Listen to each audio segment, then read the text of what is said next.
అందరికీ నమస్కారం. జై శ్రీకృష్ణ ఛానల్‌కు స్వాగతం. ఈ నెల మనకు 21వ తేదీన గురు పౌర్ణమి రాబోతోంది. ఈలోపు చక్కని ఈ కథలను విని గురు అనుగ్రహాన్ని పొందుదాం. గురు పూర్ణిమ ఎందుకు జరుపుకుంటాం? ఆదియోగి, ఆది గురువైనటువంటి మహాపరమేశ్వరుడు ఆషాఢ పౌర్ణమి నాడు సప్తర్షులకు జ్ఞానబోధ చేశాడని శివపురాణం చెబుతుంది. ఆది గురువైనటువంటి వేదవ్యాసుల వారి అసలు పేరు కృష్ణద్వైపాయనుడు. వేదాలను 4 భాగాలుగా విభజించి వేదవ్యాసుడయ్యాడు. వేదాలతో పాటుగా మహాభారతం, భాగవతం, అష్టాదశ పురాణాలను రచించినవాడు వ్యాసుడు. ఆయన అందించినటువంటి ఆధ్యాత్మిక వారసత్వం కారణంగా వ్యాసుల వారిని ఆది గురువుగా కొలుస్తారు. వ్యాసుల వారు పుట్టినటువంటి రోజైనటువంటి ఈ ఆషాఢ పౌర్ణమిని గురు పౌర్ణమిగా, వ్యాస పౌర్ణమిగా జరుపుకుంటూ తమ గురువులను పూజించి వారి ఆశీస్సులను తీసుకుంటూ ఉంటారు గురు పౌర్ణమి నాడు. మరి ఇంతటి మహనీయుడైనటువంటి ఆ వ్యాస మహర్షి గురించి, అలాగే ఆయన చరిత్ర గురించి తప్పకుండా తెలుసుకుందాం. గురు బ్రహ్మ, గురు విష్ణు, గురుదేవో మహేశ్వర, గురు సాక్షాత్ పరబ్రహ్మ, తస్మై శ్రీ గురవే నమః. ముందుగా వ్యాసుని జననం గురించి తెలుసుకుందాం. ఒకప్పుడు తపోనిధి అయినటువంటి పరాశరముని తీర్థయాత్రలు సేవిస్తూ యమునా నదీ తీరానికి విచ్చేస్తాడు. ఆ సమయంలో పడవ నడిపేటటువంటి పల్లెవాడు భోజనం చేస్తూ ఉంటాడు. అలా మధ్యాహ్న సమయం అవడం వలన పరాశర మహర్షి నది ఒడ్డుకు రాగానే ఆ పల్లెవాడు అతనికి వీలు కాక తన కుమార్తె అయినటువంటి మత్స్యగంధిని పిలిచి పరాశర మహర్షిని యమునా నదిని దాటించమంటూ ఆదేశిస్తాడు. అప్పుడు సత్యవతి ఒక నావను తీసుకొని పరాశర మహర్షిని అందులో కూర్చోబెట్టుకొని యమునా నదిని దాటించడం ప్రారంభిస్తుంది. నావ నదీ మధ్యం సమీపిస్తుంది. అందమైనటువంటి సత్యవతి కనులు, ఆమె సౌందర్యము, ఆమెలో ఉన్నటువంటి దివ్య లక్షణాలు చూసి పరాశర మహర్షి సమ్మోహితుడవుతాడు. క్షణకాలం ఆమె ముఖ లక్షణాలను, సాముద్రిక లక్షణాలను గమనించి ఆశ్చర్యపడి దివ్య దృష్టితో చూస్తాడు. మెరుపులా ఆమె ఒక మహాపురుషునికో లేకుంటే ఒక మహాప్రవక్తకో తల్లి కాబోతుంది అనేటటువంటి సంగతిని గ్రహిస్తాడు పరాశర మహర్షి. ఆమె మీద ఆయనకు అమితమైనటువంటి అనురాగం దైవ ప్రేరణగా పుట్టుకు వస్తుంది. అప్పుడు పరాశర మహర్షి ఆమె మీద కోరిక కలిగిన వాడై పడవ నడుపుతూ ఉన్నటువంటి ఆ మత్స్యగంధి చెయ్యి పట్టుకుంటాడు. ఆ విధంగా తపోధనుడైనటువంటి పరాశర మహర్షి తన మీద కోరికతో చెయ్యి పట్టుకోవడం చూసి నిషాదుడి కుమార్తె అయినటువంటి మత్స్యగంధి చాలా ఆశ్చర్యపడుతుంది, భయభ్రాంతురాలవుతుంది. అప్పుడు ఆమె ఇలా అంటుంది, ఓ తపోధన, తమరు మహర్షులలోనే శ్రేష్ఠులు. ఇంద్రియాలను జయించి బహుకాలం తపస్సు చేసినవారు. మనసును, ఇంద్రియాలను తపస్సుతో జయించినటువంటి మీరు ఈ విధంగా సామాన్యమైనటువంటి ఒక మానవుడి వలె కామానికి లొంగిపోవడం యుక్తమైనటువంటి పని కాదు. ఈ సృష్టిలో మానవుడిగా జన్మించడమే చాలా దుర్లభమైనటువంటి మనుష్య జన్మ. ఇది లభించడమే కాకుండా తమరు సత్కులంలో, అందులోనూ బ్రాహ్మణ వంశంలో జన్మించినటువంటి గొప్ప వీరులు. అంతేకాదు తమరు వేదాంగ పారంగతులు, సర్వధర్మాలను తెలుసుకున్నవారు, బహు తపస్సు చేసినటువంటి గొప్ప మునీశ్వరులు. ఇలాంటి మీరు కామవశులై కేవలం సామాన్యుల్లాగా ప్రవర్తించడం యుక్తం కాదు. క్షణికమైనటువంటి ఈ యొక్క శరీర సుఖం కోసం శాశ్వతమైనటువంటి మీ ధర్మాన్ని, మీ తపస్సును పాడు చేసుకోవడం చాలా విచారకరం అంటూ ఎంతగానో ఆయనకు నచ్చజెప్పి చూస్తుంది. అంతేకాకుండా ఆమె ఇంకా ఇలా అంటుంది, మహానుభావా, నేను కులంలోనూ, వృత్తిలోనూ, జన్మలోనూ కూడా తమకు అన్ని విధాలా తక్కువ దాన్ని. తమరు నాలో ఏ లక్షణం చూశారో, ఏమి ఆకర్షణను చూశారో నాకైతే అర్థం కావడం లేదు. ఇంతేకాదు, నాకు పుట్టుకతోనే శరీరంలో నుండి ఒక దుర్గంధం, చేపల వాసన వస్తూ ఉంటుంది. ఆ వాసన చాలా దూరం వరకు వ్యాపించి దుర్భరంగా ఉండడం మూలాన నన్ను మత్స్యగంధి అంటారు. ఇటువంటి మత్స్యమూల వాసన వచ్చేటటువంటి నా శరీరంలో మీకు ఏ విధమైనటువంటి సుఖం కలుగుతుందో నాకు అర్థం కావడం లేదంటూ ఆశ్చర్యపోతుంది. అప్పుడు తపోధనుడైనటువంటి ఆ పరాశరుడు ఆమె శరీరంలో నుండి వచ్చేటటువంటి మత్స్యగంధం పోయే విధంగా అప్పుడే ఆశీర్వదిస్తాడు. తక్షణమే ఒక కమ్మని కస్తూరి తావి పచ్చకర్పూరాల గుమగుమలు ఆ చుట్టుపక్కల పరిసర ప్రాంతమంతా కూడా వ్యాపించసాగింది. ఆ సుగంధం ఆమె శరీరంలో నుండి వెలువడి అంతకు పూర్వం ఉన్నటువంటి చేపల వాసన మాయమైపోతుంది. మాయమవడమే కాకుండా ఆ సుగంధం కొన్ని మైళ్ళ దూరం దాకా, అంటే 1 యోజనం దాకా వ్యాపిస్తుంది. ఆమె యోజనగంధిగా మారింది. తక్షణమే అలా జరిగినటువంటి ఆ అద్భుతమైనటువంటి దివ్యచర్యకు ఆమెకు ఆశ్చర్యపడి తన యొక్క వెడల్పాటి నేత్రాలతో ఆశ్చర్యంగా ఆయన వంక చూస్తూ నిలబడి ఉంటుంది. అప్పుడు ఆమె శరీరంలో ఉన్నటువంటి మత్స్యగంధం నివారణమైపోతుంది. కాబట్టి పూర్వం వలె ఆమె యందు సమ్మోహితుడై మరలా ఆమెను సమీపిస్తాడు పరాశరుడు. అప్పుడామె, మహర్షి, మీరు ఈ విధంగా నా యందు కామాతురులై సామాన్య మానవుల్లాగా తమ ధర్మాన్ని మరిచిపోవద్దు. క్షణికమైనటువంటి ఈ ఉద్రేకాన్ని నిగ్రహించుకొని ధైర్యం వహించండి. కొద్ది కాలంలోనే మీరు మీ ఆత్మజయాన్ని తిరిగి పొందగలుగుతారంటూ హితవచనాలతో ఉపదేశం చేస్తుంది. అటువంటి హితవాక్కులు ధర్మయుక్తమైనవి కాబట్టి అలా ఆమె నోటి నుండి విని పరాశర మహర్షి చాలా సంతోషిస్తాడు. సంతోషించి ఆమెతో ఇలా అంటాడు, నీ శరీరంలో నుండి ఈ రోజు నుండి ఈ మత్స్యగంధం శాశ్వతంగా నివారణమైపోయింది. నేను కేవలం నీ శరీరం మీద వ్యామోహంతోనే ఇలా నీ యందు కోరిక కలిగి ప్రవర్తించడం లేదు. ఇలా ఒక దైవయోగం వలన నా మనసు నీ యందు ఆకర్షితమవుతుంది. పూర్వం ఎప్పుడూ కూడా నా మనసు ఇలా కామవశం కాలేదు. నేను ఇంద్రియాలను జయించి కామాన్ని నిర్మూలించి చిరకాలం తపస్సు చేసినటువంటి ఋషిని. శరీర వాంఛ ఎలా నిగ్రహించుకోవాలో తెలిసినటువంటి యోగిని. ఇంతే కాకుండా ఇంకొక విషయం కూడా ఉంది. పూర్వం మహర్షుల యొక్క భవిద్వచనాల ప్రకారం విష్ణుదేవుని యొక్క 17వ అవతారం వ్యాస మహర్షిగా నాకు పుత్రరూపంలో అవతరించవలసి ఉంది. అటువంటి మహాపురుషుడికి నీవు తల్లివయ్యే సూచనలు, లక్షణాలు నీ యందు నాకు స్పష్టంగా కనిపిస్తున్నాయని అంటాడు. దానికి ఆ మత్స్యగంధి ఇలా అంటుంది, ఓ మహాముని, అలా అయితే తమ అభీష్టం నెరవేర్చడానికి నాకు ఏ విధమైనటువంటి అభ్యంతరమూ లేదు. కానీ మీ త్రోవన మీరు వెళ్ళిపోయిన తర్వాత కన్యనైనటువంటి నాకు గర్భం వస్తే నా గతి ఏమిటి? నా తల్లిదండ్రులు, బంధువులు నన్ను దూషించి నన్ను పతితురాలను కాదని విడిచిపెట్టేస్తారు కదా, అప్పుడు సమాజం దృష్టిలో నేనెలా తలెత్తుకుని తిరగలను చెప్పండి అని అంటుంది. ఆమె సందేహాన్ని గుర్తించినటువంటి పరాశరుడు, ఓ సత్యవతి, నీవు ఈ విధమైనటువంటి చింతను ఎప్పుడూ కూడా నీ మనసులోకి కూడా తెచ్చుకోవద్దు. నీ కడుపున పుట్టేవాడు సామాన్య మనుషుడు అనుకోవద్దు. కారణజన్ముడైనటువంటి ఒక మహానుభావుడు, వేద పురాణాల వ్యాఖ్యానకర్త, రానున్నటువంటి యుగంలో మానవ జాతికి జ్ఞానభిక్ష పెట్టేవాడైనటువంటి విష్ణుదేవుడి అవతారం మహర్షి రూపంలో నీ యందు ఉద్భవించబోతుంది. అంతేకాదు, నా తపస్సును ఖర్చుపెట్టి నా తపశ్శక్తి వలన నీకు ఇంకొక వరం కూడా ఇస్తున్నాను. నీవు గర్భం ధరించినప్పటికీ యథాపూర్వకంగా నీ కన్యత్వం చెడకుండా నిలిచి ఉంటుంది.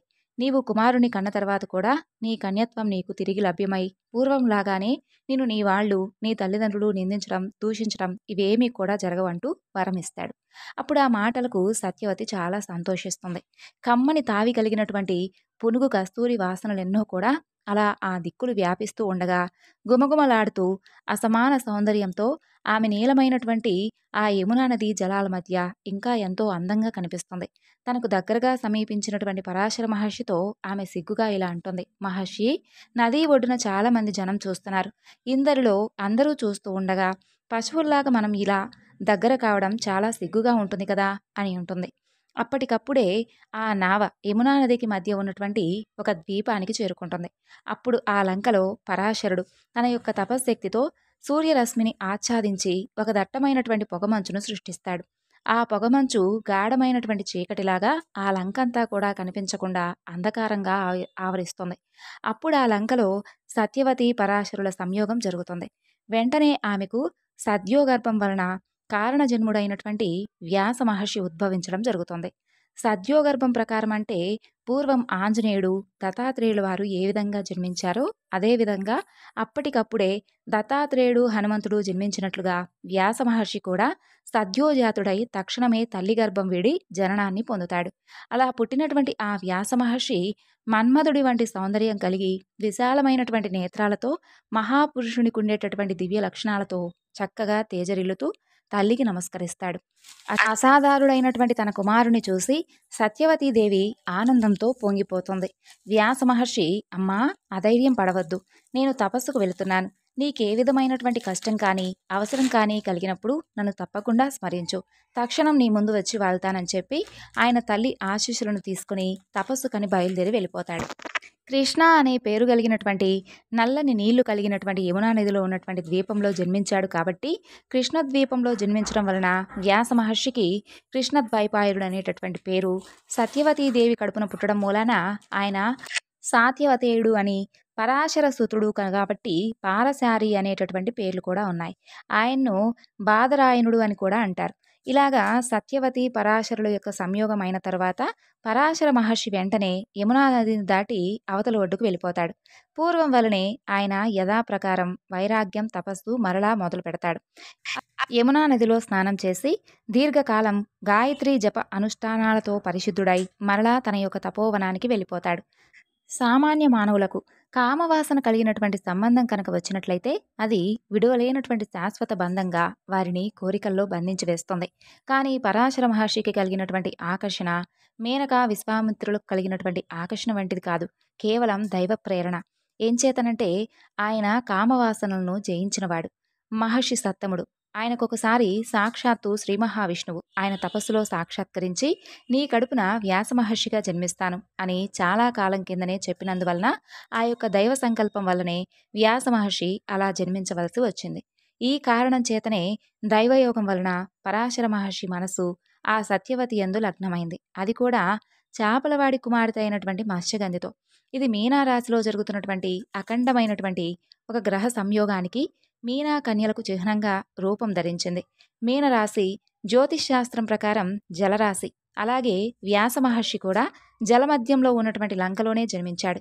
మీనరాశి ఆకారం చేపలాగా అంటే పడవలాగా ఉంటుంది కాబట్టి పడవలోనే గర్భం ధరించింది. అది కన్యారాశి వలన కన్య కడుపున జన్మించడం జ్యోతిశాస్త్ర విహితమైనటువంటి దైవ నిర్ణయం. ఈ విధంగా ఒక శకకర్త, పురాణకర్త, మహర్షి సత్తముడు భూత భవిష్యత్ వర్తమానాలు తెలుసుకోగలిగినటువంటి అతీంద్రియమైనటువంటి జ్ఞాని విశ్వాంస సంభూతుడైనటువంటి వ్యాస మహర్షి ఈ సత్యవతి గర్భాన జన్మించినట్టి ఈ వృత్తాంతం దేవీ భాగవతంలో మనకు స్పష్టంగా చెప్పబడి ఉంది. ఈ విధంగా వ్యాసుల వారి జననం జరిగింది. ఇప్పుడు వ్యాస పూర్ణిమ గురించి తెలుసుకుందాం. వ్యాసుడు జన్మించినటువంటి సమయం గురించి పరిశీలిద్దాం. అనాది కాలం నుండి ఆషాఢ శుద్ధ పౌర్ణమిని వ్యాస పూర్ణిమగా పరిగణించడం పరిపాటి. ఈ రోజునే గురు పూజ అనేటటువంటి మహోత్సవం దేశమంతటా చేయటం పరిపాటి. ఆషాఢ శుద్ధ పౌర్ణమినే గురు పూర్ణిమ అని కూడా అంటారు. దానినే వ్యాస పౌర్ణిమ అంటారు. ఇలా మానవ చరిత్రలోనే అపూర్వమైనటువంటి ఆధ్యాత్మికమైనటువంటి పర్వదినంగా నిలిచిపోయినటువంటి గొప్పతిది. ఈ ఆషాఢ పౌర్ణమి గురించి ఒక చక్కని కథ ఉంది. వారణాసిలో ఒక బ్రాహ్మణ బాలకుడు ఉండేవాడు. ఆత్రేయస గోత్రకుడైనటువంటి ఆ బాలకుడి పేరు వేదనిధి. అతని భార్య పేరు వేదవతి. ఇద్దరూ కూడా చాలా పేదవారు. వారు తపస్సంపన్నులు, భక్తి జ్ఞానములు కలిగినటువంటి పుణ్య దంపతులైనప్పటికీ చాలా కాలం వారికి సంతానం లేక బాధపడుతూ ఉండేవారు. అనేక వ్రతాలు పుణ్యకర్మలు చేశారు. అయితే ఏదేమైనప్పటికీ వారికి ఏమీ లాభం లేకుండా పోతుంది. సంతానం కలగలేదు. అలా ఆలోచిస్తూ ఉండగానే చాలా కాలం గడిచిపోయింది. ఒకనాడు ఆ వేదవిధి ఒక చిత్రమైనటువంటి వార్త వింటాడు. అదేమిటంటే ప్రతిరోజు మధ్యాహ్న సమయంలో వ్యాస మహర్షి రహస్యంగా గంగానదికి వస్తారు. అది వినగానే వేదనిధి హృదయం ఆనందంతో గంతులు వేస్తుంది. స్వయంగా వ్యాస మహర్షియే నిజంగా గంగా స్నానానికి వస్తారా? ఆ సమయంలో ఆయన దర్శనం చేసుకొని ఆయన ద్వారా అదృష్ట సిద్ధిని పొందాలని చెప్పి అతను ఆలోచిస్తాడు. అలా అతను జాగ్రత్తగా గంగా తీరానికి చేరుకుంటాడు. సరిగ్గా మధ్యాహ్న కాలం అవుతుంది. అతను 1000 కళ్ళతో కనిపెట్టుకుని చూస్తూ ఉంటాడు మహర్షి వస్తాడేమోనని. చాలాసేపు అలాగే చూస్తూ ఉంటాడు. చివరికి ఒక భిక్షుక రూపంలో దండం ధరించినటువంటి ఒక వ్యక్తి స్నానానికి వస్తాడు. వేదనిధి ఆయన యొక్క పాదాలపైన పడి కాళ్ళు పట్టుకుంటాడు. ఆయన వేదనిధిని కసిరి కొట్టి చేదరించుకుంటాడు. అలా ఎన్ని విధాలుగా ఆయన చేదరించుకున్నప్పటికీ వేదనిధి మాత్రం ఆయన పాదాలు పట్టుకున్న ఏమాత్రం కదలకుండా పట్టును మాత్రం విడవలేదు. అలా కొంతసేపు గడిచిన తరువాత వేదనిధి ఇలా అంటాడు, మహానుభావా, తమరు సాక్షాత్తు వ్యాస మహర్షులు. ఈ సంగతి నాకు తెలుసు. అందుచేతనే మిమ్మల్ని నేను శరణు పొందాను. ఈ మాట వినగానే ఆ భిక్షుక రూపంలో ఉన్నటువంటి వ్యక్తి గంగానది ఒడ్డున బెదురుగా అటూ ఇటూ చూస్తాడు. ఎవరైనా చూస్తున్నారేమోనని. లేదని నిర్ధారించుకున్న తరువాత వెంటనే అతన్ని చేరదీసి, నా రహస్యం ఇక్కడ ఎవరికీ బయటికి తెలియకూడదు. జాగ్రత్త. తెలిసిందా? నీకేం కావాలో కోరుకో. వెంటనే ఇచ్చి నేను ఇక్కడి నుండి వెళ్ళిపోవాలి అని అంటాడు. ఇక వేదనిధి, ప్రభు, రేపు నా తండ్రి గారి పితృకార్యం శ్రాద్ధం ఉంది. దయచేసి మీరు బ్రాహ్మణార్థం భోజనానికి మా ఇంటికి దయచేయవలసింది. ఇదే నా కోరిక అని అంటాడు. అందుకు వ్యాస మహర్షి సరేనంటూ అంగీకరించి వెళ్ళిపోతాడు. ఇక వేదనిధి ఎంతో సంతోషంతో తన ఇంటికి వెళ్ళి భార్యతో జరిగినటువంటి వృత్తాంతమంతా చెబుతాడు. అతని భార్య కూడా మహానందంతో పరవళ్లు తొక్కుతూ ఉదయాన్నే లేచి శుచిగా మడిగా అన్ని వంటకాలు సిద్ధం చేస్తుంది. వారు అతి పేదవాళ్ళైనప్పటికీ ఏదో విధంగా ఆ రోజు తమకున్నటువంటి విభవాన్నంతా ఖర్చు పెట్టి అనేక భక్ష్య భోజ్యాలతో భోజనం తయారు చేస్తారు. అలా కొంతసేపు అయ్యేసరికి నిన్నటి భిక్షుక రూపంలో ఉన్నటువంటి దివ్య పురుషుడు మరలా వస్తాడు. వచ్చి ఆయన స్నానం చేసి కాళ్ళు చేతులు కడుక్కొని ఆచమనం చేసి పూజ దగ్గర ఉన్నటువంటి పుష్పాలు తులసితో సాలగ్రామాన్ని పూజిస్తాడు. అక్కడ ఉన్నటువంటి సాలగ్రామాన్ని చూడగానే వ్యాస మహర్షి సాష్టాంగ నమస్కారం చేసి కాసేపు ధ్యానిస్తాడు. అర్ఘ్యపాత్యాది విధులతో పూజిస్తాడు. ఇక వేదనిధి చక్కగా ఆయన్ను పూజించిన తరువాత ఆయన వేదనిధి సత్కారం స్వీకరించి సాలగ్రామ దర్శనం వలన చాలా అయ్యానయ్యా అంటూ ఆయన్ను చక్కగా మెచ్చుకొని ఆసనం మీద కూర్చుంటాడు వ్యాస మహర్షి. అప్పుడు వేదనిధి శ్రాద్ధ విధులన్నీ కూడా నిర్వర్తించి తర్వాత ఆయన ఆశీర్వాదం తీసుకుంటాడు. ఆ తరువాత ఆయన కోరికలు కోరుకోమంటాడు. వేదనిధి తనకు పుత్రులు లేనటువంటి విషయాన్ని ప్రస్తావిస్తాడు. అప్పుడు వ్యాస మహర్షి 10 మంది కొడుకులు నీకు కలుగుతారయ్యా. చాలా తేజోవంతులు, ఐశ్వర్యవంతులు, అదృష్టవంతులు అయినటువంటి వారు పుడతారు. అంతేకాకుండా నీవు జీవితంలో ఏ లోటు లేకుండా సకల ఐశ్వర్యాలతో సుఖపడి ఈ జీవితం పూర్తయిన తర్వాత నీకు విష్ణులోక ప్రాప్తి కలుగుతుందంటూ ఆశీర్వదించి ఇక బయలుదేరి వెళ్ళిపోతున్నారు. కానీ వేదనిధి మాత్రం కడసారిగా ఇంకొకసారి ప్రార్థిస్తాడు. ప్రభు, మరలా తమ దర్శనం ఎప్పుడు చేసుకుంటాను? తమరు ఎప్పుడూ కూడా మిమ్మల్ని నాకు చూడాలని ఉంది, కానీ చూడలేను. ఎప్పుడు నేను మిమ్మల్ని మరలా చూడగలను చెప్పండి అని అడుగుతాడు. దానికి ఆ వ్యాస మహర్షి ఇలా అంటాడు. అప్పుడు వ్యాస మహర్షి, చూడు బ్రాహ్మణోత్తమ, నీవు నన్ను దర్శించాలని చాలా కుతూహలంగా ఉన్నావు కాబట్టి విను.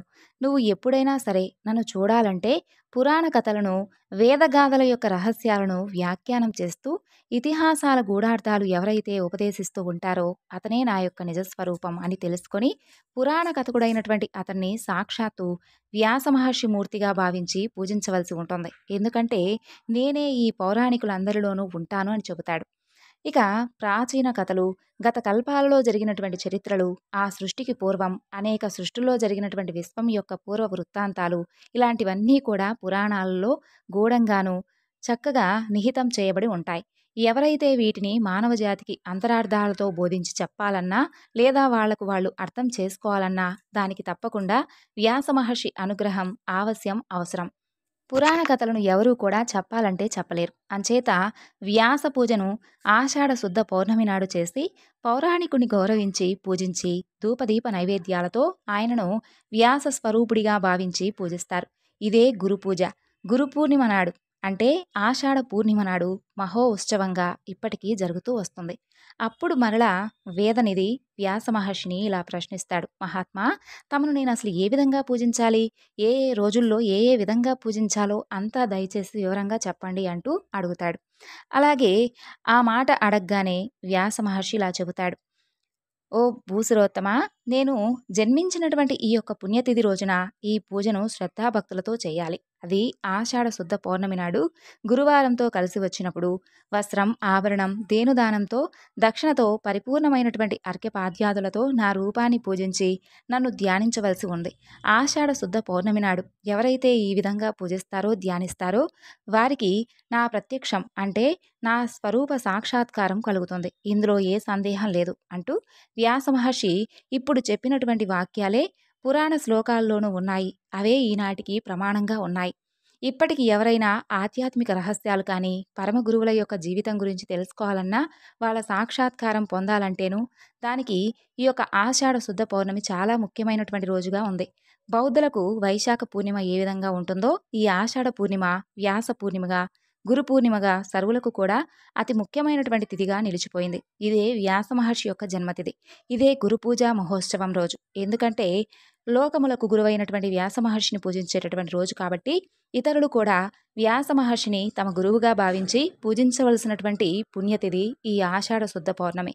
ఈ విధంగా వ్యాస మహర్షుల వారు వేదనిధికి చక్కగా ఉపన్యాసం అంతా చెప్పి అలాగే ఆషాఢ శుద్ధ పౌర్ణమికి ఉన్నటువంటి విశిష్టత గురించి తెలియజేసి అక్కడి నుండి వెళ్ళిపోతారు.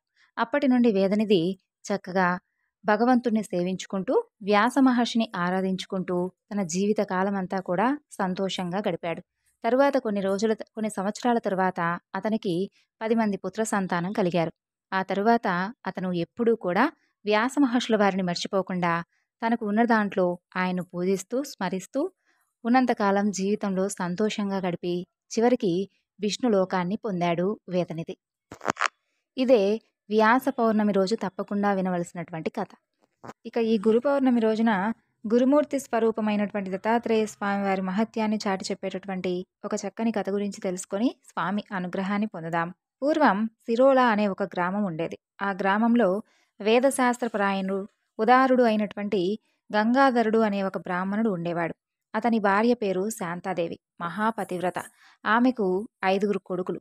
అయితే వారు పుట్టారే కానీ ఆమెకు పాపం ఒక్కరు కూడా దక్కలేదు. ఆమె ఎందరో దేవతలను పూజించింది, ఎన్నో వ్రతాలు ఉపవాసాలు చేసింది. అయినా ఆమె కర్మ తీరలేదు. చివరికి ఆమె తన శోకానికి కారణం నివారణోపాయం తెలియజేయమంటూ ఒక దైవజ్ఞుణ్ణి వేడుకుంటుంది. అతను, అమ్మా, నీ గర్భశోకానికి కారణం నువ్వు చేసినటువంటి పూర్వపాపం. గర్భపాతం చేసినా, ఇతరుల ధనం అపహరించినా తర్వాత జన్మలో పుట్టిన బిడ్డలందరూ కూడా చనిపోతారు. నీవు గత జన్మలో శౌనక గోత్రుడైనటువంటి ఒక బ్రాహ్మణుడి వద్ద 100 రూపాయలు అప్పుగా తీసుకొని అతడు ఎంత బ్రతిమాలినా కూడా తిరిగి ఇవ్వలేదు. అతడు ఆ దిగులుతోనే ఆత్మహత్య చేసుకొని పిశాచమై ఈ జన్మలో నీ పిల్లలందరినీ కూడా చంపుతున్నాడు. నీవీ కర్మ అనుభవించక తీరదు అని చెబుతాడు. ఆమె పశ్చాత్తాపంతో అతని పాదాలపై పడి ఆ పాపానికి ఏదైనా పరిహారం ఉంటే చెప్పమంటూ వేడుకుంటుంది. అప్పుడు ఆ దైవజ్ఞుడు జాలిపడి, అమ్మా, ఆ బ్రాహ్మణుడు ఆత్మహత్య చేసుకున్నందువలన అతనికి శ్రాద్ధకర్మలెవరూ కూడా చేయలేదు. అతను ఆత్మహత్య చేసుకోవడం, అంత్యక్రియలు జరగకపోవడం ఇవన్నీ కూడా నీ వల్లే జరిగాయి. కాబట్టి అతడు ఇప్పుడు పిశాచమై నీ బిడ్డలను చంపుతున్నాడు. కాబట్టి నీవు ఒక 1 రోజుల పాటు పంచగంగా స్నానం చేయాలి. నిత్యం 7 సార్లు మేడి చెట్టుకు వద్దకు వెళ్ళి యథావిధిగా ప్రదక్షిణము పూజ చేసి, గురు పాదుకలను పూజ చేసి అభిషేకం చేస్తూ ఉపవాసం చేయాలి. తర్వాత నీవు అతనికి అంత్యక్రియలు చేసి అతని సగోత్రీకుడైనటువంటి ఒక బ్రాహ్మణుడికి నీవు అపహరించినటువంటి ఆ 100 రూపాయలు దానంగా ఇవ్వాలి. అలా చేస్తే నీకు కలిగినటువంటి సంతానం నిలుస్తుంది. అప్పుడు నీ దోషాలన్నీ తొలగిపోయి గురుమూర్తి యొక్క అనుగ్రహం వలన పూర్ణాయుర్ధం కలిగినటువంటి కొడుకులు కలుగుతారు అని చెబుతాడు. ఆ మాటలు విన్నటువంటి శాంతాదేవి దీనంగా, అయ్యా, నేను శరీరంతో శ్రమించి మీరు చెప్పినటువంటి ఈ వ్రతాన్ని ఆచరిస్తాను, కానీ ఆ బ్రాహ్మణుడి యొక్క సగోత్రునికి మాత్రం దానం ఇవ్వడానికి నా వద్ద అంత సొమ్ము లేదు. మరి నేనేం చెయ్యాలి అంటూ అడుగుతుంది. అప్పుడు ఆ దైవజ్ఞుడు, అమ్మా, అలాగైతే నిర్మలమైనటువంటి మనసుతో నేను చెప్పిన విధంగా గురుపాదుకులను అర్చించి నీ శక్తి మేరకు దానమివ్వు. ఆ యొక్క ఉదుంబర వృక్షంలో నిత్యం నివాసం చేస్తున్నటువంటి స్వామివారు పరమ దయామూర్తి కాబట్టి నీ భక్తికి మెచ్చి నీ పాప పరిహారం చెప్తారు అని చెప్పి ఆ యొక్క దైవజ్ఞుడు చెబుతాడు. అప్పుడు శాంతాదేవి పంచగంగా సంగమానికి వెళ్ళి దీక్షగా ఆ వ్రతాన్ని ఆచరించడం ప్రారంభిస్తుంది. 3వ రోజు ఆమె ప్రదక్షిణం చేసి నీరసంతో పడుకోగానే కునుకు పట్టి ఆమెకు స్వప్నం వస్తుంది. కలలో ఆ పిశాచం కనిపించి ఆమెను భయపెట్టి తన సొమ్ము తిరిగి ఇవ్వకుంటే ఆమెను మొత్తం కూడా, అంటే ఆమె వంశం మొత్తం కూడా నాశనం చేస్తానని చెప్పి ఆమె మీదకు దూకుతాడు. అప్పుడు ఆమె మేడి చెట్టు వద్దకు పరిగెడుతుంది. అక్కడ దత్తాత్రేయ స్వామివారు ఉంటారు. ఆమె ఆయన చాటుకు వెళుతుంది. స్వామివారు ఆమెకు అభయమిచ్చి ఆమె మీదకు వస్తున్నటువంటి ఆ పిశాచాన్ని అటగిస్తాడు. అప్పుడు ఆ పిశాచం ఆయనతో తనకు ఆమె చేసినటువంటి అన్యాయం గురించి చెప్పి, స్వామి, తపస్సులు, యతీశ్వరుడు, త్రిమూర్తి స్వరూపమైనటువంటి మీకు ఆమె పట్ల పక్షపాతం తగదు అంటూ మొరపెట్టుకుంటాడు. అప్పుడు స్వామివారి కోపంతో, నీవు భక్తులను బాధిస్తే నేను చూస్తూ ఉండను, నిన్ను శిక్షిస్తాను. ఈమెనిలా బాధిస్తే నీకింకా పాపాలే చుట్టుకుంటాయి, కానీ లాభం ఏమీ ఉండదు. ఈమె నీ డబ్బు అపహరించింది పూర్వజన్మలో కదా, ఈ జన్మలో ఈమె నిరుపేదరాలు. అందువలన ఈమె చేత ఊర్ధ్వ దైహిక కర్మలు చేయించి యథాశక్తిగా దానం ఇప్పిస్తాను. నీకు సద్గతి ప్రసాదిస్తాను. నేను చెప్పింది నీకు నచ్చితే సరే, లేదా నీకు ఈ దుస్థితి తప్పదు. మేం మాత్రం ఈమెను తప్పకుండా రక్షించే తీరుతామని చెబుతాడు. అప్పుడు ఆ పిశాచం, స్వామి, మీ దర్శనం వల్లే నా కాఠిన్యం మొత్తం నశించిపోయింది. మీరెలా చేసినా సంతోషమే అని అంటాడు. అప్పుడు స్వామివారు శాంతాదేవితో, అమ్మా, నీవు యథాశక్తిగా పైకం వెచ్చించి అతనికి ఉత్తమ గతి సంకల్పించి అంత్యక్రియలు జరిపించు. నీ బ్రహ్మహత్యా దోషం తొలగి పూర్ణాయువు కలిగినటువంటి కొడుకులు, కూతుళ్ళు కలుగుతారని చెప్పి వెనుక ఆ దైవజ్ఞుడు చెప్పినటువంటి విధంగా ఆమెకు ఆయన విధిస్తాడు. ఆమె నిద్రలేచి సంతోషంతో స్వామివారు చెప్పినట్లుగా అంతా కూడా పాటించి 16వ రోజున ఆ బ్రాహ్మణుడికి ఊర్ధ్వ దైహిక కర్మ చేయిస్తుంది. ఆమెకు బ్రహ్మహత్యా దోషం, ఆ బ్రాహ్మణుడికి పిశాచత్వం తొలగిపోతాయి. తరువాత మరొక రోజున శాంతాదేవికి స్వామివారు కలలో కనిపించి 2 కొబ్బరికాయలు ఆమె ఒడిలో వేసి, అమ్మా, నీ వ్రతం పూర్తయింది కదా, పారణకు ఈ కాయలు వాడుకో, నీకు నిస్సందేహంగా వేద విధులు పుడతారు అని చెబుతాడు. ఆమె నిద్రలేచి చూసేసరికి నిజంగానే ఆ 2 ఫలాలు ఆమె పక్కనుంటాయి. ఆమె వెంటనే ఆ కల గురించి తన భర్తకు చెబుతుంది. ఇక ఆ దంపతులు ఎంతో సంతోషించి స్వామివారు చెప్పిన విధంగా ఆ కొబ్బరికాయలను పూజించి వాటిని పారణకు ఉపయోగిస్తారు. తరువాత కొద్ది కాలానికి ఆమెకు 2 మగపిల్లలు కలుగుతారు. పెద్ద పిల్లవాడికి 7వ సంవత్సరం, రెండో వాడికి 3వ సంవత్సరం రాగానే పెద్దవాడికి ఉపనయనము, రెండో వాడికి పుట్టు వెంట్రుకలు తీయించుట చేయాలని చెప్పి ముహూర్తం నిర్ణయిస్తారు. ఆ దంపతులు అన్ని ఏర్పాట్లు చేసుకుంటూ ఉంటారు. కానీ ఆ ముహూర్తానికి ముందు రోజున పెద్దవాడికి అకస్మాత్తుగా ధనుర్వాతం వచ్చి మరుసటి రోజు సాయంత్రం సూర్యాస్తమయానికల్లా అతను చనిపోతాడు.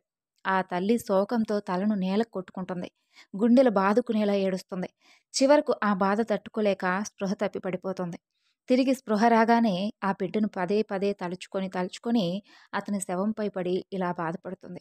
నాయనా, మా ప్రాణరక్షకుడవు, వంశోద్ధారకుడు అయినటువంటి నీవు మమ్మల్ని విడిచిపోవడానికి నీ మనసు ఎలా అంగీకరించిందిరా? 5 బిడ్డలను పోగొట్టుకున్న నేను నిన్ను చూశాక ఆ శోకాన్ని మర్చిపోయాను. స్వామివారు వరమిచ్చినందువలన నీపైనే నా ఆశలన్నీ పెట్టుకున్నాను అంటూ బోరున ఏడుస్తుంది. అప్పుడు అక్కడ ఉన్నటువంటి జనాలందరూ కూడా ఆమెను ఓదారుస్తారు. అమ్మా, నువ్విలా ఏడ్చినందువలన నీ పిల్లవాడు మరలా బ్రతుకుతాడా?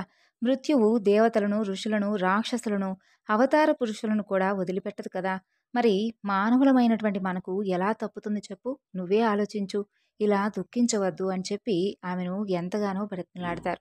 అప్పుడు ఆమె, నాకు దాపరించినటువంటి ఆ పిశాచ భయాన్ని పోగొట్టి సాక్షాత్తు స్వామివారే ప్రసాదించినటువంటి ఈ ఫలం విఫలం ఎందుకవ్వాలి చెప్పు?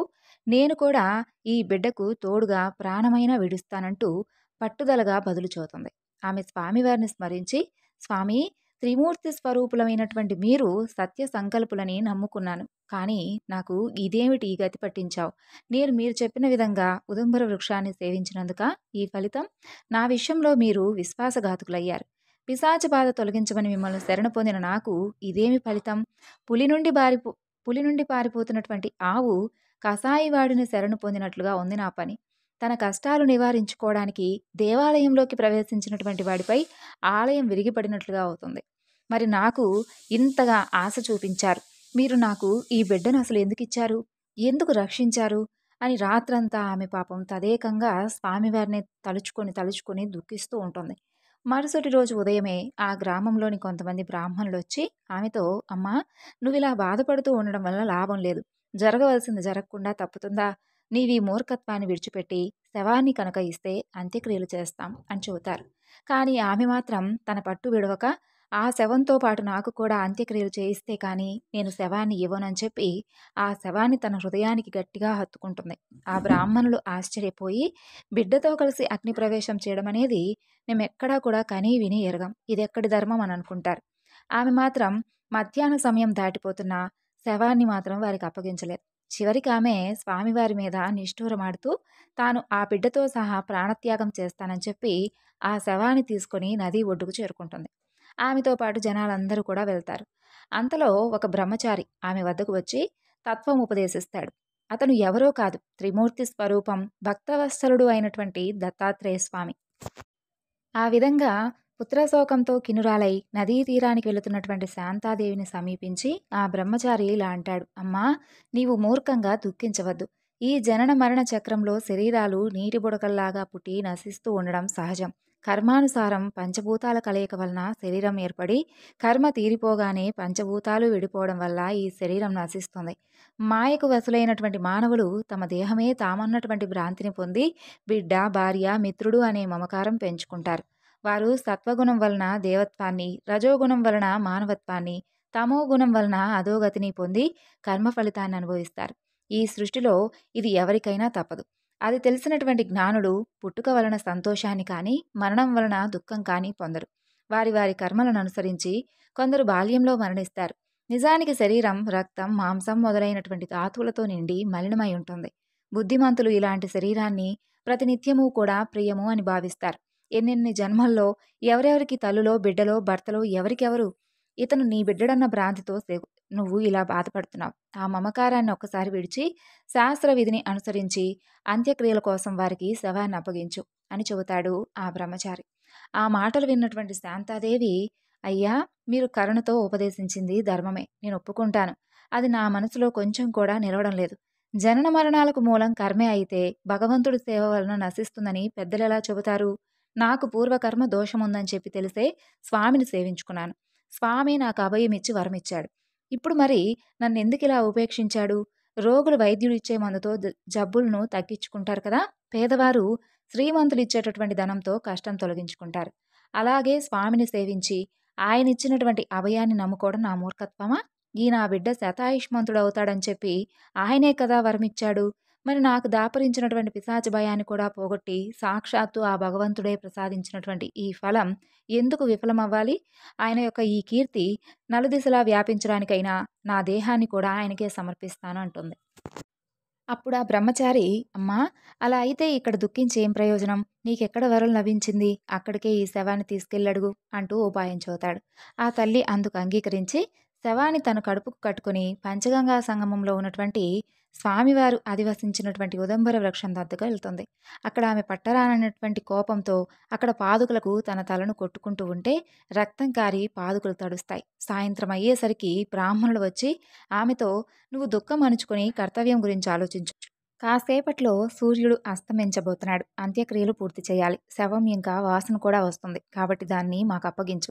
అంతేకాదు, ఈ స్థలం ఊరికి ఎంతో దూరం, ఏకాంతం, భయంకరమైనటువంటి ఈ ప్రదేశంలో మీరు ఇక్కడ ఉండవద్దు అంటూ తొందర పెడతారు.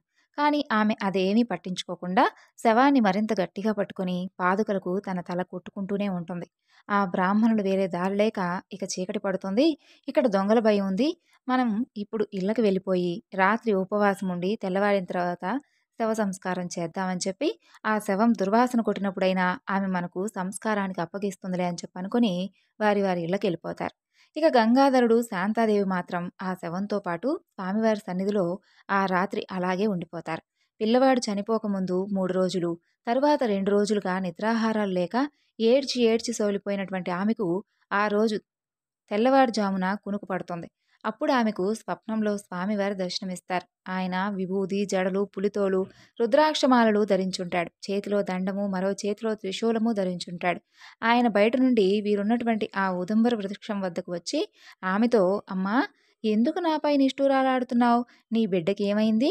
నేనిప్పుడే అతనికి వైద్యం చేస్తానంటూ ఆ శవానికి విభూది పూసి పిల్లవాడి ముక్కులోకి గాలి ఊది, అమ్మా, నేను నీకు ఏం అపకారం చేశాను? ఇంకా ఉపకారమే చేశాను. నీ బిడ్డ శరీరం నుండి వెళ్ళిపోయినటువంటి ప్రాణవాయువును మరలా ప్రతిష్ఠించాను. నా మీద కష్టపెట్టుకోవద్దు, ఇక దుఃఖించవద్దు అని చెప్పి అదృశ్యమవుతాడు.